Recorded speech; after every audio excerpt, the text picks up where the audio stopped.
संपूर्ण महाराष्ट्र राज्याला व देशाला घातक ठरू शकेल अशा महत्त्वाच्या विषयावर आपण या ठिकाणी बोलण्याची संधी दिली। नंदुरबार जिल्ह्यातील अक्कलकुवा येथे जामिया इस्लामिया इशातुल उलूम या नावाची एक इस्लामिक संस्था आहे। या संस्थेत इस्लामिक धार्मिक शिक्षण म्हणजेच मदरसा चालवला जातो। इस्लामिक धर्मानुसार विविध आजारांवर औषध उपचार करण्याची व्यवस्था या ठिकाणी आहे। अल्पसंख्याक समाजाच्या देशातनं व विदेशातनं लोक या ठिकाणी येत असतात। अशाच प्रकारे या संस्थेमध्ये येमन येथून या देशातील एक व्यक्ती व त्यांचे कुटुंबीय कथित आजारावरती उपचार घेण्यासाठी या ठिकाणी आलं होतं। त्यांची विजाची मुदत ही 2016 साली 19 फेब्रुवारीला संपुष्टात आली असताना सदरची व्यक्ती या मदरसामध्ये आजपर्यंत बेकायदेशीरपणे राहत होती।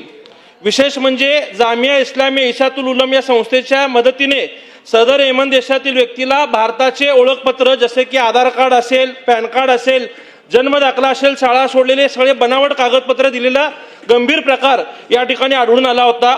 या संदर्भात 11 फेब्रुवारी 2025 ला पोलीस स्टेशनमध्ये या व्यक्तीवरती येमन देशातील व्यक्तीवरती व संस्थापकांवरती गुन्हा दाखल झालेला होता। परंतु अत्यंत संवेदनशील व राष्ट्राच्या सुरक्षेच्या अनुषंगाने महत्त्वाच्या प्रकरणात आरोपी मदरसाचे संस्थापक व अध्यक्ष यांना अतिरिक्त फौजदारी न्यायाधीश शहादा यांनी अटकपूर्व जामीन मंजूर केलेला आहे। त्यामुळे या प्रकरणात शासनाची बाजू सबळ पुराव्यानिशी प्रभावी मांडण्यासाठी विशेष सरकारी वकील यांची नियुक्ती करणं आवश्यक आहे। या संदर्भात सरकार आदेश देणार आहे का? बोला।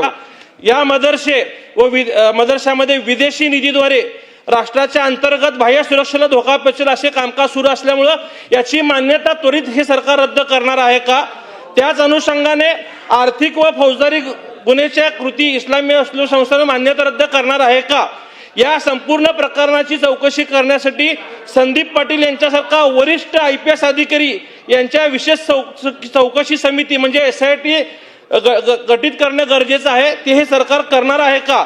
आणि या संस्थेने आदिवासी समाजाच्या ज्या जमिनी बळकावल्या आहेत त्या अनुषंगाने व शिष्यवृत्तीमध्ये घोटाळा केला आहे त्या संदर्भातलं कारवाई हे सरकार करणार आहे का? मंत्री महोदय।